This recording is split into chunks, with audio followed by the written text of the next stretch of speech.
কেউ মারা গেলে কি করতে হবে এটা না জানার কারণে অনেকেই ভুল করে থাকেন। আসুন আমরা আজকে জেনে নেই নবী মুহাম্মদ সাল্লাল্লাহু আলাইহি ওয়াসাল্লাম আমাদেরকে কি করতে বলেছেন। আসসালামু আলাইকুম ওয়া রাহমাতুল্লাহি ওয়া বারাকাতুহু। আলহামদুলিল্লাহি রাব্বিল আলামিন ওয়াসসালাতু ওয়াসসালামু আলা সাইয়্যিদিনা মুহাম্মদ ওয়া আলা আলিহি ওয়া আসহাবিহি আজমাইন। প্রশংসা আল্লাহ সুবহানাহু ওয়া তাআলার জন্য, শান্তি অবতীর্ণ হোক জনাবে মুহাম্মদুর রাসূলুল্লাহ সাল্লাল্লাহু আলাইহি ওয়াসাল্লামের প্রতি। ইসলাম আমাদেরকে প্রত্যেকটি বিষয়ের দিক নির্দেশনা দিয়েছেন। কেউ মারা গেলে কি করতে হবে এটা না জানার কারণে অনেকেই ভুল করে থাকেন। আসুন আমরা আজকে জেনে নেই নবী মুহাম্মদ সাল্লাল্লাহু আলাইহি ওয়াসাল্লাম আমাদেরকে কি করতে বলেছেন। কোনো ব্যক্তির মৃত্যুর সংবাদ শুনলে আমাদেরকে ধৈর্য ধারণ করতে হবে এবং আল্লাহ সুবহানাহু ওয়া তাআলার সিদ্ধান্তকে মেনে নিতে হবে। পবিত্র কোরআনুল কারীমের সূরাতুল বাকারার 2 নম্বর সূরার 156 নম্বর আয়াতে আল্লাহ সুবহানাহু ওয়া তাআলা বলছেন, ইন্না লিল্লাহি ওয়া ইন্না ইলাইহি রাজিউন। নিশ্চয়ই সবকিছু আল্লাহর এবং আল্লাহ সুবহানাহু ওয়া তাআলার কাছেই আমাদেরকে ফিরে যেতে হবে। এই আয়াত আমাদেরকে স্মরণ করিয়ে দেয় মৃত্যু অর্থ সবকিছু শেষ হয়ে যায় না। মৃত্যুর অর্থ হচ্ছে আমরা আল্লাহ সুবহানাহু ওয়া তাআলার কাছেই ফিরে যেতে হবে।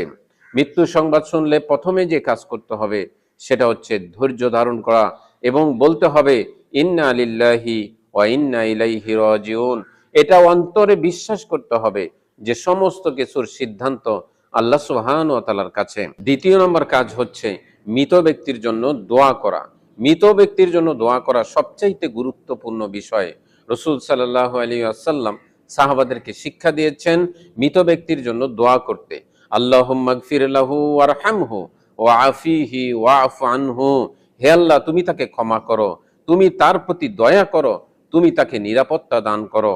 তৃতীয় নম্বর কাজ হচ্ছে মৃত ব্যক্তির পরিবারের পাশে এসে দাঁড়ানো, মৃত ব্যক্তির পরিবারকে সাহায্য করা। রাসূল সাল্লাল্লাহু আলাইহি ওয়াসাল্লাম সাহাবাদেরকে শোকের সময় সান্ত্বনা দিতেন। আল্লাহ সুবহানাহু ওয়া তাআলা পবিত্র কোরআনুল কারীমের সূরাতুল মুহাম্মাদের 47 নম্বর সূরার 19 নম্বর আয়াতে বলছেন, ফাআলাম আন্নাহু লা ইলাহা ইল্লাল্লাহ ওয়াস্তাগফির লিযামবিকা ওয়ালিল মুমিনিনা ওয়াল মুমিনাত। আল্লাহ সুবহানাহু ওয়া তাআলা বলছেন, তোমরা তোমাদের জন্য ক্ষমা প্রার্থনা করো, মুমিন পুরুষদের জন্য এবং মুমিন নারীদের জন্য ক্ষমা প্রার্থনা করো।